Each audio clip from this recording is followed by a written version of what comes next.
about you, but I see European robins everywhere when it comes time to Christmas. I mean, they're on jumpers or sweaters. They're on Christmas cards. They're in commercials. They're all over the place. But why do we associate robins with Christmas? Do they truly embody the spirit of the festive season? And how far back does this association go? So join me as I discover the answer to these questions, because I too am most curious. You ready? Join the safari and let's get started.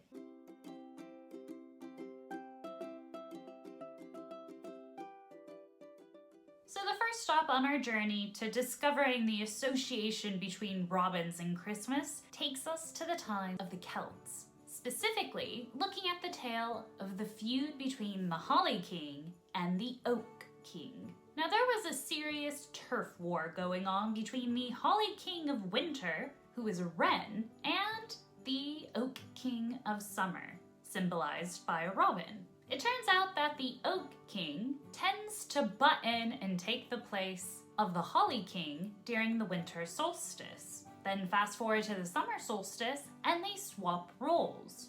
Thus, the changing of the seasons always happening.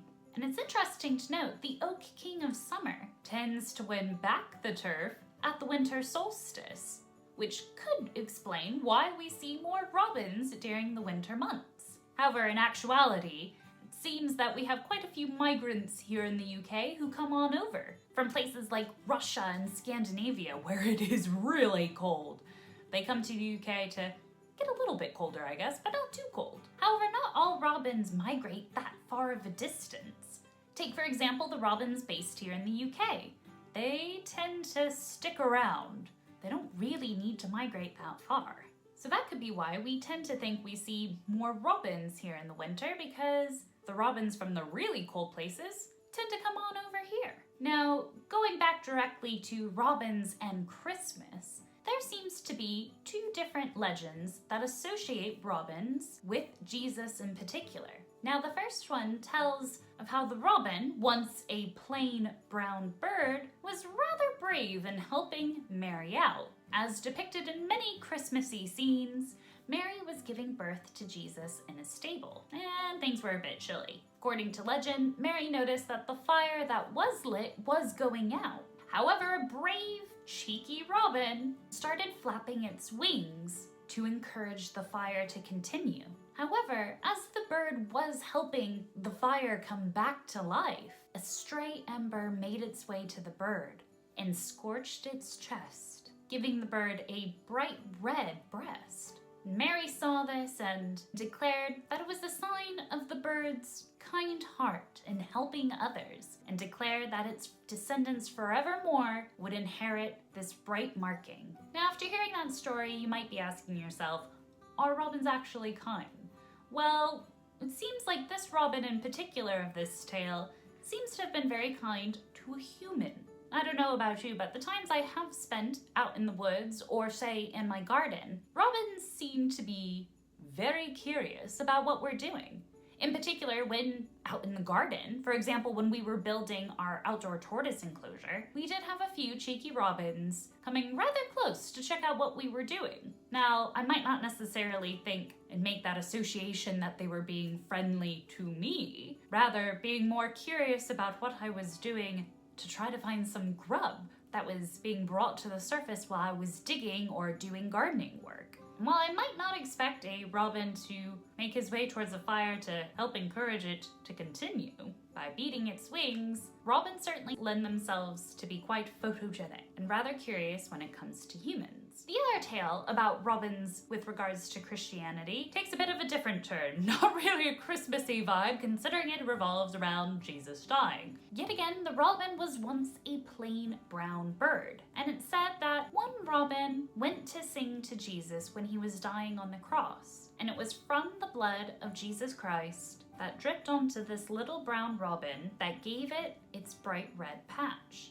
And this robin passed it down to further generations. And with this story in mind, I thought it would be interesting to take a little bit of a closer look into the robin's song, because the robins are rather chatty birds. In fact, scientists typically divide the robin song into two, one for the autumn and one for the spring. The autumn song compared to the spring tends to be a bit more muted and melancholy in tone, whereas the robin song in spring tends to be more powerful, confident, and upbeat, because, well, they're using it to attract a mate, but also to defend a territory. So while the song might sound beautiful to us humans, sometimes they're telling us to literally back off. I'd like to think, though, that this robin wasn't doing that to Jesus. I think that'd be rather cheeky of it. Rather rude, not very in the festive spirit. Gee whiz.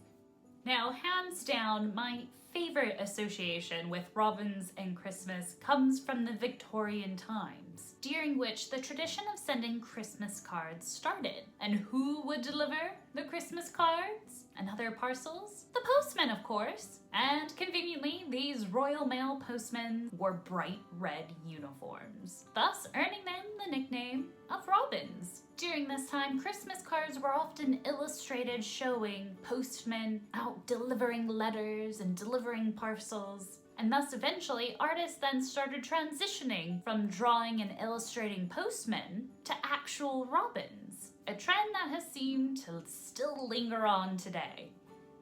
Now, robins aren't only associated with Christmas. In fact, robins are also associated with the Norse god of thunder, Thor. For the robin is seen as a storm cloud bird. Thus, who better to associate with than the god of thunder himself? Although some other sources suggest that they're more associated with Odin, the father of Thor, and therefore more associated with fire. Interesting. Now, something that I've learned in my 7 years of being here in the UK, it's that people love to talk about the weather. Not even kidding. It comes up all the time in conversation. So I wasn't really surprised when I found out that the robin is also associated with weather, particularly weather forecasting. In some parts of Britain, it's believed if you hear a robin singing, a storm is on its way. And in Ireland, if a robin actually entered your house, that snowy weather would not be far off. So while robins have an interesting link to Christianity, fire, and the wintry season, one thing is for sure. They are beautiful birds that definitely bring light to the wintry season. To learn more about the robin, be sure to check out the links in the description below. However, last year I made the controversial decision to share my reasons why I think the ptarmigan would be the better bird to symbolize Christmas. If you missed that video, or just want to continue being in the festive spirit, be sure to click on that video right here. Go and click it. I'll see you over there. Thanks so much for watching.